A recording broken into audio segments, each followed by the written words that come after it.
Shalom semuanya. Hari ini kita baca Matius 11 mulai ayat 28. Berilah padaku semua yang letih lesu dan berbeban berat. Aku akan memberi kelegaan kepadamu. Pikulah kuk yang kupasang dan belajarlah padaku, karena aku lemah lembut dan rendah hati, dan jiwamu akan mendapat ketenangan, sebab kuk yang kupasang itu enak dan bebanku pun ringan. Sampai 30 kita baca. Ini memang cerita yang kita sudah tahu dengan baik-baik. Yesus berkata, berilah kepadaku semua yang letih lesu dan berbeban berat, aku akan memberi kelegaan kepadamu. Sebenarnya saya ikut gereja sejak kecil, tetapi walaupun saya ikut gereja, tidak sama sekali istirahat. Karena selama ikut gereja, seharusnya melakukan hukum Taurat, melakukan hal-hal yang baik, terasa susah sekali. Tetapi aku suka ayat 28 ini. Walaupun aku tidak istirahat, aku tidak merasa ringan, tetapi Yesus berkata hal ini, ini terasa senang sekali. Dengan kondisi begitu, saya hidup lama di dalam gereja. Semakin banyak waktunya berlalu, semakin banyak merasa berat yang saya pegang di dalam hatiku. Saya sejak kecil ikut gereja, tinggal di dalam gereja. Semakin banyak saya membesarkan di dalam gereja ini, dan juga bisa memperkembang bagaimana cara menyatakan perasaan dan pikiran kepada yang lain. Jika aku menjadi kudus dan baik, dan semakin banyak saya menjadi besar dan berumur, ya perbuatan baik pun akan menjadi besar dan baik, tetapi tidak terjadi. Tetapi dosa menjadi besar, diperbanyakkan, dan menjadi berat lagi. Orang-orang yang tidak mengikut gereja, mereka tidak merasa gitu. Tapi semakin banyak saya mengikut gereja, saya merasa susah lebihnya. Jadi Yesus berkata, marilah kepadaku semua yang letih lesu dan berbeban berat, aku akan memberi kelegaan kepadamu. Jadi dalam pikiranku ini adalah hanya cerita yang senang terdengar, tetapi tidak tahu sungguh Yesus sudah merekakan aku. Melainkan semakin banyak saya ikut gereja, semakin berat saya merasa dan semakin berat. Tapi apa yang Yesus berkata, marilah kepadaku semua yang letih, lesu dan berbeban berat, aku akan memberi kelegaan kepadamu. Ini apa? Bagaimana Tuhan Yesus berkata dalam firman Tuhan, tetapi aku tidak sama sekali berlega.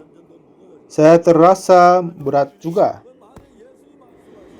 Dan pada Yesus berkata, berilah padaku semua yang letih lesu, aku akan memberi kelegaan kepadamu. Jadi saya datang kepada Yesus, dan saya sering membaca Alkitab. Jadi seharusnya beratku harus ringan, tetapi akhirnya menjadi lebih gemuk dan beban. Ada masalahnya apa untuk ini? Kenapa hal ini terjadi? Yesus berkata, aku akan memberi kelegaan kepadamu, dan juga kuk yang kupasang, dan aku lemah lembut dan rendah hati. Jadi semakin saya mengikut dia, seharusnya saya merasa kelegaan dan ringan, dan bebannya harus menjadi ringan. Tapi semakin berat, terasa dosa dan keberatan, dan kuknya pun menjadi sangat-sangat berat.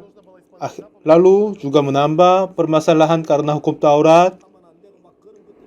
Dan waktu itu ada banyak hal-hal yang dilarang.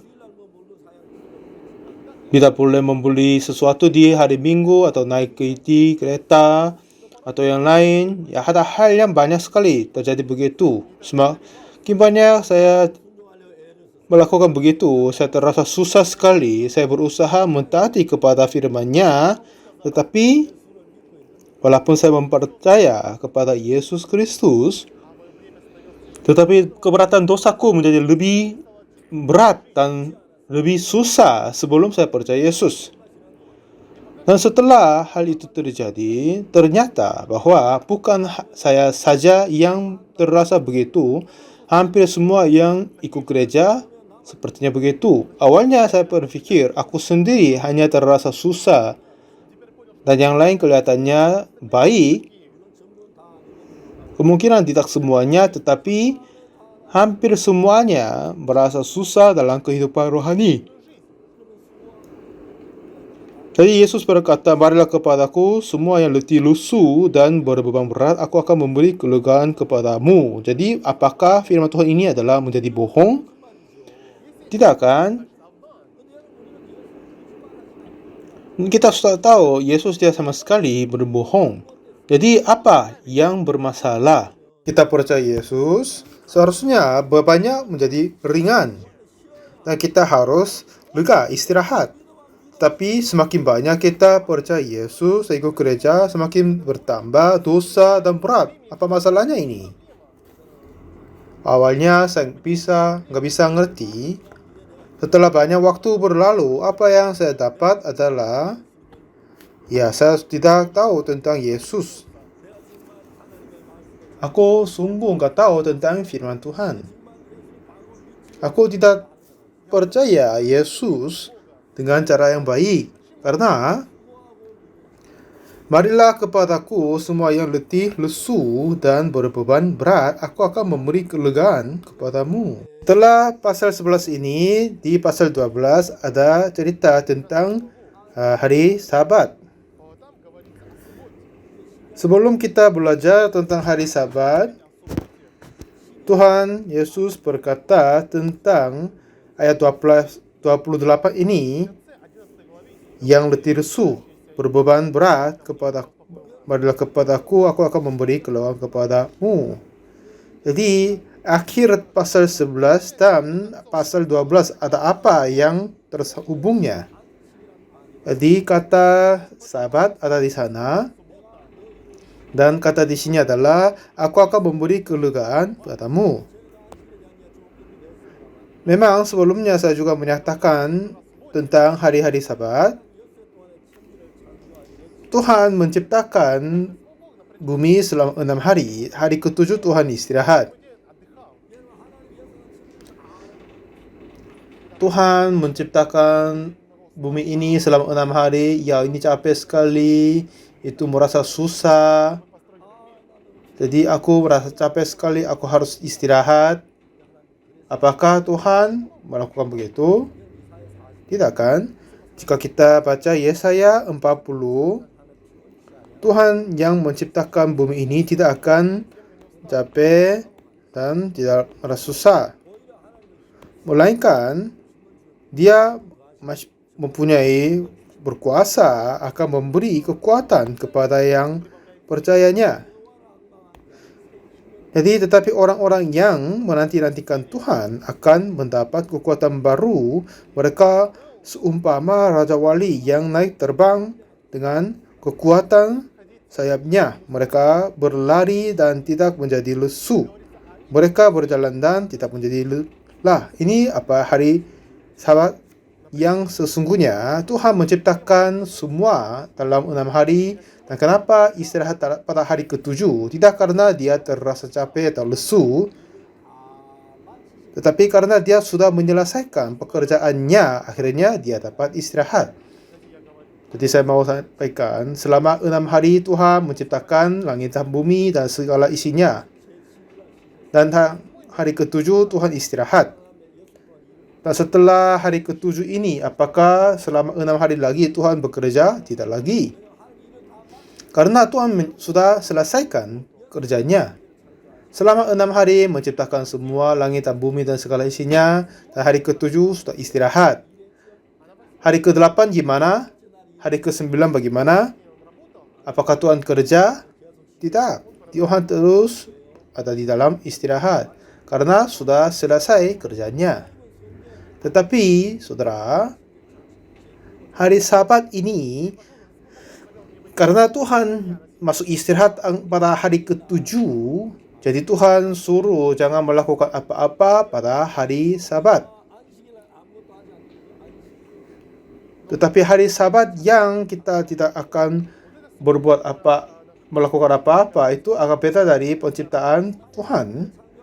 Setelah Tuhan menciptakan langit dan bumi, karena dia sudah menyelesaikan semua kerja, akhirnya dia istirahat. Tetapi kita masih ada banyak tugas dan kerja, ya kan? 6 hari kerja, jadi terasa susah, capek, jadi 1 hari istirahat. Dan hari ke-8 mulai pagi sampai petang terus kerja, ya kan? Jadi ini bukan hari Sabat sesungguhnya.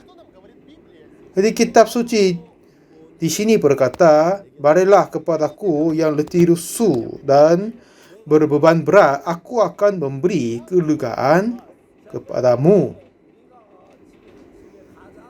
Jadi di sini permasalahan dan beban yang terbesar adalah beban karena dosa. Nah, sungguh Yesus berkata, "Marilah kepadaku yang letih lesu dan berbeban berat, aku akan memberi kelegaan kepadamu." Artinya, keberatan yang terbesar, namanya dosa. Yang seorang penulis John Bunyan, dia menulis novel Perjalanan Seorang Musafir, tulis di dalam penjara. Itu isinya orang Kristen menuju ke kerajaan surga. Pada saat John Bunyan menulis itu, ada seorang muncul di sana, seorang mempunyai keberatan dosa. Oleh sebab itu, dia merasa susah pada saat dia berdiri di depan kayu salib. Pada saat dia berdiri di depan kayu salib, keberatan karena dosa dilepaskan otomatis dan kabur sampai ke neraka. Mulai saat itu, ya, John Bunyan ini tidak sama sekali berbeban berat bernama dosa dan bisa berjalan dengan ringan. Dan apa yang melepaskan dosa dari John Bunyan ini? Adalah kayu salib Yesus Kristus. Jadi marilah kepadaku semua yang letih lesu dan berbeban berat, aku akan memberi kelegaan kepadamu. Jadi semua yang masuk ke dalam Yesus mereka dapat istirahat dan menerima kelegaan. Tetapi kita usaha untuk mendapat istirahat.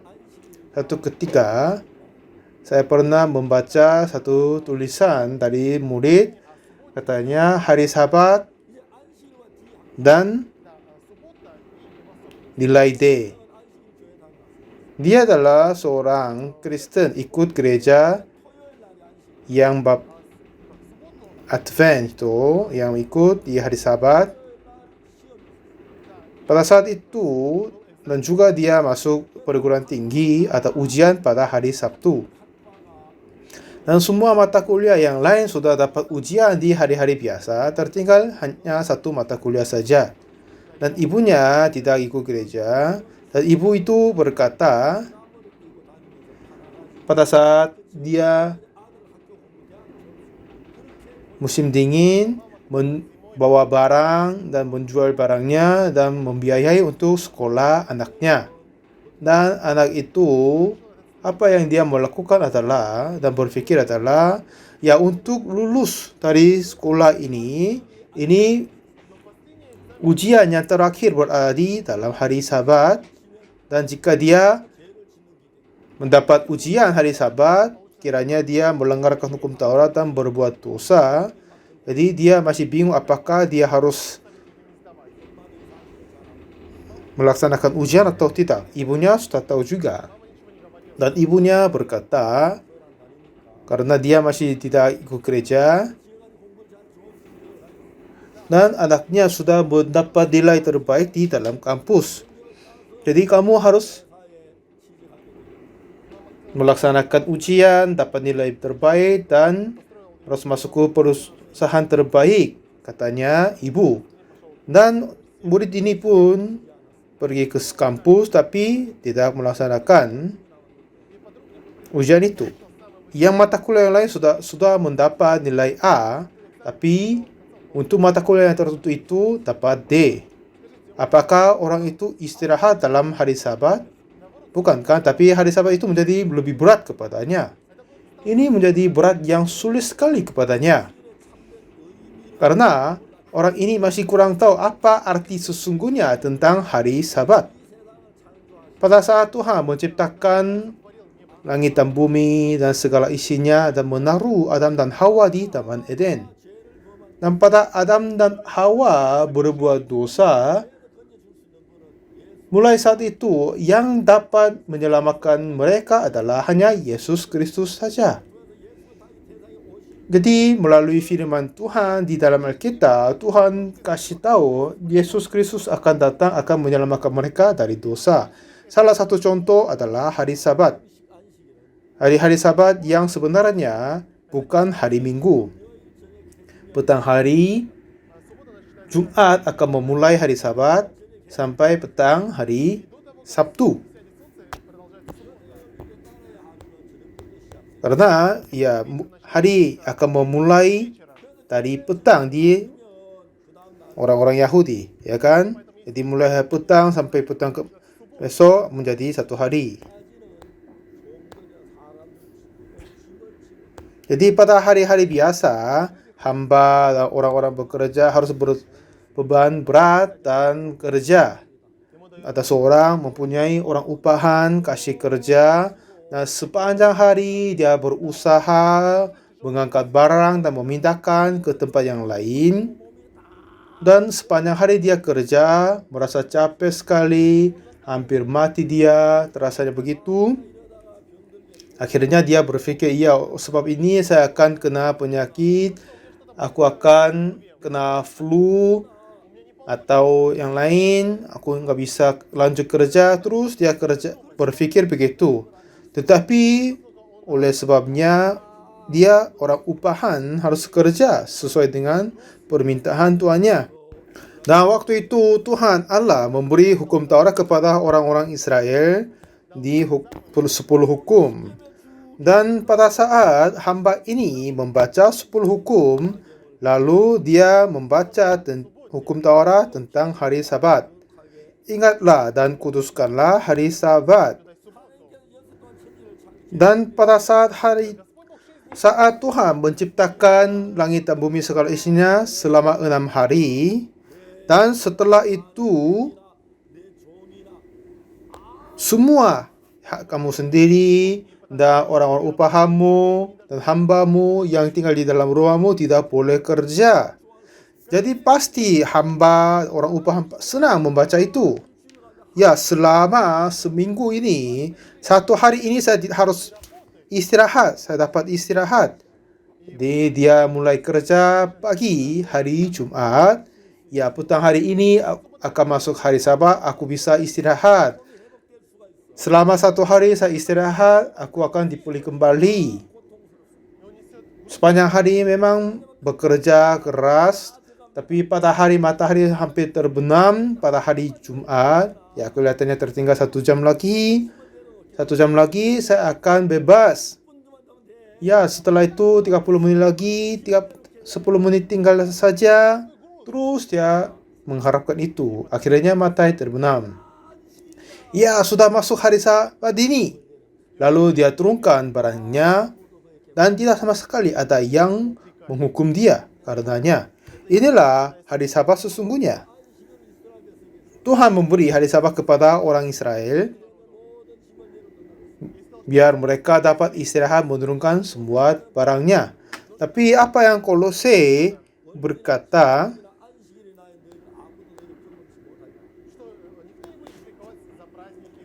karena kamu Karena itu, janganlah kamu biarkan orang itu menghukum kamu mengenai makanan dan minuman, atau mengenai hari raya, bulan baru, ataupun hari Sabat. Semuanya ini hanya bayangan daripada yang harus datang. Sedang wujudnya ialah Yesus Kristus. Jadi, arti hari Sabat Yesus Kristus. Nah, Yesus pun berkata, anak manusia adalah Tuhan dari Yesus Kristus. Jadi, hari Sabat ini bayangan Yesus Kristus. Seseorang yang berasa susah dan berbeban berat, dia dapat menurun pada hari Sabat. Seperti begitu, kita juga terasa susah karena berbeban berat karena dosa. Nah, tapi pada hari Sabat bisa menurunkan semua barangnya begitu. Hari Sabat itu artinya sesungguhnya Yesus Kristus seperti pada hari Sabat turunkan semua barang yang berat itu. Seseorang menerima dan bertemu Yesus Kristus, dia dapat memberi kelegaan kepada kita. Tuhan telah mempersiapkan Yesus untuk memberi kelegaan kepada kita. Dan Tuhan Yesus menerima semua keberatan dan beban dari kita. Dan pada saat Tuhan menerima semua dosa dan keberatan kita, biar kita dapat istirahat. Untuk itu, apa yang dia melakukan? Untuk melepaskan keberatan dosa kita, Tuhan Yesus menuju ke kayu salib dengan membawa semua keberatan karena dosa kita dan mati di atas sana dan menumpah semua darahnya, akhirnya mati di situ. Kenapa? Marilah kepadaku yang letih lesu, semua yang letih lesu dan berbeban berat, aku akan memberi kelegaan kepadamu. Seperti firman Tuhan yang di sini, banyak orang terasa susah karena dosa. Untuk memberi kelegaan harus menyelesaikan permasalahan dosa. Dengan dosa, orang tidak dapat istirahat. Aku akan memberi kelegaan kepadamu. Artinya, Yesus Kristus sendiri akan mati di atas kayu salib dan memerdekakan kita dari dosa. Oleh sebab itu, Tuhan berkata yang ini pada Matius pasal 11, marilah kepadaku semua yang letih lesu dan berbeban berat, aku akan memberi kelegaan kepadamu. Yesus berkata begitu. Lalu sesuai dengan janjinya untuk memberi kelegaan kepada kita, dia pegang semua dosa kita. Jadi Yohanes 1 ayat 29 katanya, pada keesokan harinya Yohanes melihat Yesus datang kepadanya, lihatlah anak domba Allah yang menghapus dosa dunia. Sungguh Tuhan Yesus telah menerima semua dosa kita satu kali untuk selamanya. Dan pada saat Yesus menuju ke kayu salib dengan membawa dosa kita semua manusia, akhirnya kita tidak lagi mempunyai dosa, tetapi telah menimpakan kepada Yesus. Tidak hanya dosa yang asal itu, tetapi dosa perbuatan sehari-hari, tetapi dosa tidak hanya di masa yang lalu, sudah termasuk semua dosa yang diperbuat oleh seluruh manusia. Akhirnya, tidak sama sekali dosa yang tertinggal kepada kita manusia. Telah memerdekakan kita, telah menyucikan kita atas kayu salib. Jadi tidak sama sekali ada keberatan karena dosa. Dengan begitu Tuhan memberi kelegaan kepada kita. Tetapi iblis menipu bahwa kita merasa masih ada dosa. Ya, Yesus mengampun dosamu, tetapi kami sudah berbuat dosa lagi kan? Jadi bagaimana kamu tidak punya dosa lagi? Apakah Tuhan Yesus tinggalkan dosa yang kami akan berbuat sekarang ini? Kalau begitu dosa ini dihapuskan oleh siapa? Ada hamba-hamba Tuhan sering berkata yang begitu. Yesus mengampun dosa asal kita, tetapi dosa perbuatan sehari tidak. Jadi kita harus bertobat dan meminta ampun untuknya. Itu tidak sama sekali masuk akal. Inilah orang-orang yang sesat, yang mengampun dosa kita, baik dosa asal atau dosa perbuatan diri, atau dosa apa yang dinamakan itu, Tidak sama sekali ada cara yang lain kecuali kematian Yesus Kristus di atas kayu salib. Jadi, jika Tuhan Yesus mengampun dosa di atas kayu salib, tidak sama sekali ada cara yang lain untuk mengampun dosa lagi. Jika Tuhan sungguh mengampun dosa kita di atas kayu salib, kita merdeka dari dosa. Tetapi iblis menipu kita. Tuhan Yesus mengampun dosa kita, tetapi kiranya kita masih ada sedikit dosanya. Jadi, kalau begitu, kata Yesus akan memberi kelegaan kepadamu akan menjadi bohong. Kita dapat istirahat setelah dosanya telah diampuni. Jika kita masih punya dosa, bagaimana kita istirahat, menerima kelegaan? Ya kan? Yesus berkata, aku akan memberi kelegaan kepadamu. Ini artinya Tuhan telah menerima semua dosa kita. Tidak sama sekali dosa tertinggal kepadamu. Tidak sama sekali beban kepadamu karena dosa. Kamu telah disucikan. Ini apa yang Alkitab berkata. Tetapi orang-orang ditipu oleh iblis dan berkata hal yang lain. Terus mereka meminta ampun dosanya. Tetapi lihatlah kayu salib. Tuhan telah mengampun dosa kita di atas kayu salib. Jadi tanpa berkata, aku akan memberi kelegaan kepadamu. Hanya kita dapat istirahat saja.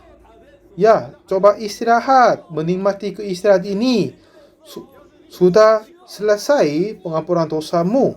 Ya, Yesus suruh saya istirahat, memberi kelegaan, dan percaya sepertinya.